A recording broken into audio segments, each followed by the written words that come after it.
पंडित जी। एक बार एक ब्राह्मण बीरबल के पास आया।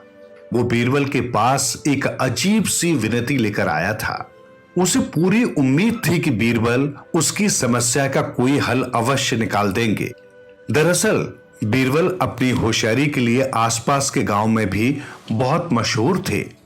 गांव वाले अक्सर अपनी समस्याएं लेकर उनके पास आते और उनका हल पाकर ही वापस लौट आते। वो आदमी चाहता था कि सभी उसे पंडित जी कहकर बुलाएं, पर वो अनपढ़ था। केवल पढ़े लिखे लोगों को ही पंडित जी कहा जाता था। उसने बीरबल के आगे हाथ जोड़कर कहा, मैं आपसे विनती करता हूं, मेरी मदद करें। मुझे पता है कि मैं सारा जीवन कोशिश करने के बाद भी कुछ पढ़ लिख नहीं सकता, पर मेरे पिता की आखिरी इच्छा यही थी कि लोग मुझे पंडित कहकर बुलाएं। बीरबल ने उसे समझाया कि पढ़ाई करने के बाद ही वो पंडित बन सकता है, पर वो मूर्ख कुछ सुनने को तैयार नहीं था। उसने एक ही रट लगा रखी थी, मैं चाहता हूं कि लोग मुझे पंडित जी कहकर बुलाएं। बीरबल के लिए ये बड़ी विकट समस्या थी। भला वे दूसरों को ये कैसे आदेश दे सकते थे कि वे उस मूर्ख आदमी को पंडित कहकर पुकारें। तभी बीरबल को एक उपाय सूझ गया।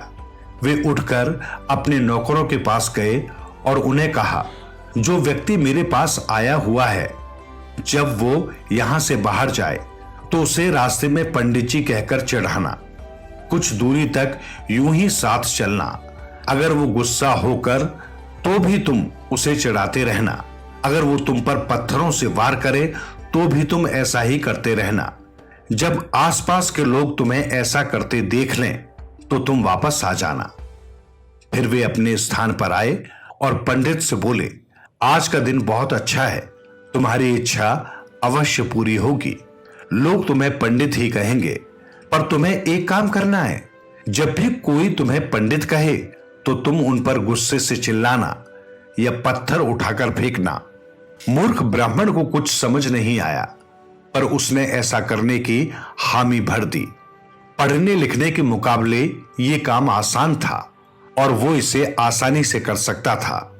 रास्ते में बीरबल के नौकरों ने उसे पंडित कहा तो उसने उन पर पत्थर बरसाए और उल्टी सीधी बातें बोलने लगा। धीरे धीरे पूरे नगर में ये बात फैल गई कि एक मूर्ख आदमी है जो पंडित बोलने पर चिढ़ जाता है। आते जाते लोग उसका मजाक उड़ाने के लिए पंडित जी कहकर बुलाते और वो ब्राह्मण झट से वैसे ही पेश आता जैसा कि बीरबल ने उसे करने को कहा था। जबकि उसे मन ही मन पंडित जी शब्द सुनकर बहुत खुशी होती थी। जल्दी ही सभी उसे पंडित जी कहकर ही बुलाने लगे। कुछ समय बाद पंडित ने भी उन्हें मारना छोड़ दिया। लोग भूल गए थे कि वो मूर्ख कोई पंडित नहीं था। इस तरह बीरबल ने अपनी चतुराई से उस मूर्ख की इच्छा पूरी कर दी। बीरबल की चतुराई ने एक मूर्ख को पंडित का संबोधन दिलवा दिया।